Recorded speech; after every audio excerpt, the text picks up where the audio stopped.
డ్రోన్ల దాడులు, మిసైల్స్ మెరుపులు, బుల్లెట్ల వర్షం, సైరన్ మోతలు ఇలా 4 రోజులు కశ్మీరం అట్టుడికిపోయింది. ఉగ్రదాడి తర్వాత చల్లని కశ్మీరం ఎరుపెక్కింది. కానీ భారత్ పాక్ కాల్పుల విరమణ ఒప్పందం తర్వాత జమ్మూ కాశ్మీర్లో ఇప్పుడిప్పుడే పరిస్థితులు కుదుటపడుతున్నాయి. జమ్మూ, శ్రీనగర్, అఖ్నూర్, రాజౌరి, పూంచ్ గ్రామాలు చాలా రోజుల తర్వాత ప్రశాంతంగా కనిపిస్తున్నాయి. డ్రోన్లు ఎగరటం లేదు, సైరన్లు మోగటం లేదు. జమ్మూ కాశ్మీర్ సరిహద్దు గ్రామాల ప్రజలు ఊపిరి పీల్చుకుంటున్నారు. ఇన్నాళ్లు బోర్డర్ గ్రామాల ప్రజలు ప్రాణాలను అరచేతిలో పెట్టుకుని బతికిడ్చారు. ఎప్పుడు ఏం జరుగుతుందో తెలియదు. ఏ డ్రోన్ ఎక్కడి నుంచి వస్తుందో అర్థం కాదు. ఏ మిసైల్ ఎలా అటాక్ చేస్తుందో తెలియదు. ఏ బుల్లెట్ ఎలా దూసుకొస్తుందో తెలియదు. అసలు ప్రాణాలు ఉంటాయా ఉండవా అన్నంత భయంతో రోజులు లెక్కించారు జమ్మూ కాశ్మీర్ ప్రజలు. మొత్తానికి 4 రోజుల తర్వాత జమ్మూ కాశ్మీర్ తెల్లవారుజాము నుంచి ప్రశాంతంగా కనిపిస్తోంది. ప్రజలు ఇప్పుడిప్పుడే గడప దాటి బయటకు వస్తున్నారు.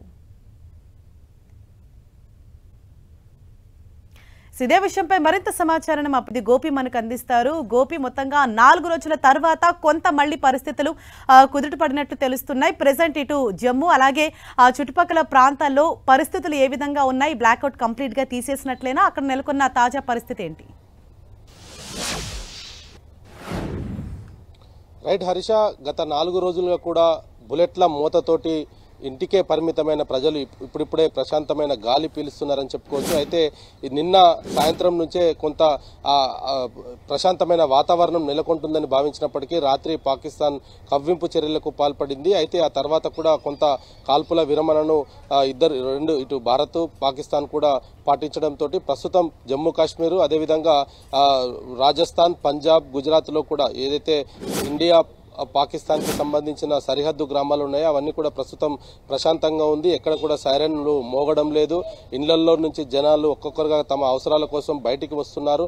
అయితే నిన్న మొన్న కూడా జమ్మూ కాశ్మీర్ అంతటా కూడా భయం గుప్పిట్లోనే ఉన్న పరిస్థితి ఉంది. సాధారణ పౌరులనే లక్ష్యంగా చేసుకుని పాకిస్తాన్ దాడులకు పాల్పడింది. సాధారణ పౌరుల ఇండ్లపైన బాంబుల వర్షం కురిపించడం జరిగింది. అయితే ప్రస్తుతం మాత్రం జమ్మూ కాశ్మీర్లో కొంత ప్రశాంతమైన వాతావరణమే నెలకొన్నది. మరి ఇదే ప్రశాంతమైన వాతావరణం రేపు మీటింగ్ తర్వాత ఏం జరగబోతుందన్న ఒక భయం మాత్రం ఇంకా జమ్మూ కాశ్మీర్ ప్రజల్లో ఉంది. ఎందుకంటే 2 దేశాలకు సంబంధించిన డైరెక్టర్ జనరల్స్ రేపు ఎటువంటి ఒప్పందాలు చేసుకోబోతున్నారన్న దానిపైన కూడా కొంత ఆసక్తికరంగా మారిన పరిస్థితి అయితే ఉంది. పెహల్గాం ఉగ్రదాడి తర్వాత జమ్మూ కాశ్మీర్ ప్రజలంతా కూడా కొంత భయాందోళనలో బతుకుతున్న పరిస్థితి అయితే ఉంది. ఉగ్రవాదులను ఏరివేస్తామంటూ భారత్ చేసిన ప్రకటన తర్వాత ఎల్ఓసి వెంట ఒక్కసారిగా పరిస్థితులు మారిపోవడం జరిగింది. సరిహద్దు గ్రామాలపైన ఒక్కసారిగా బాంబులు, బుల్లెట్ల వర్షాలు కురుస్తున్న పరిస్థితి. ప్రతినిత్యం కూడా బిక్కుబిక్కుమంటూనే బ్రతుకుతూ ఉన్నారు. ఇండ్లు పూర్తిగా ధ్వంసం అవ్వడం జరిగింది. అక్కడి నుంచి ప్రజలను సురక్షిత ప్రాంతానికి ప్రభుత్వం తరలించడం జరిగింది. ఉన్న ఇండ్లు అన్ని వదిలేసుకొని ఎక్కడో తలదాచుకుంటున్న ప్రజలు ఇప్పుడిప్పుడే కూడా కొంత ఆనందంతో తిరిగి తమ ఇంటికి వెళ్తాము అన్న సంతోషం అయితే జమ్మూ కాశ్మీర్ అంతటా కూడా కనపడుతుంది. మరి ఈ యొక్క ప్రశాంతమైన వాతావరణాన్ని ఇదే విధంగా కొనసాగించాలనేది కూడా ప్రస్తుతం జమ్మూ కాశ్మీర్ ప్రజలైతే కోరుకుంటున్నారు. అయితే ఎల్ఓసి వెంట కూడా ఇప్పటికే బీఎస్ఎఫ్ భద్రత కూడా ఇంకా అలాగే ఉంది. కొంత పహారా పెంచడం జరిగింది. ఎటువంటి కవ్వింపు చర్యలకు కూడా పాల్పడకుండా పాకిస్తాన్ ను ధీటుగా ఎదుర్కొనేందుకు కూడా చూసిన పరిస్థితి అయితే ఉంది. అయితే ఇప్పుడిప్పుడే జమ్మూ కాశ్మీర్ ప్రజలంతా కూడా ప్రశాంత వాతావరణం అయితే గడుపుతున్నారు. Right, thank you Gopi.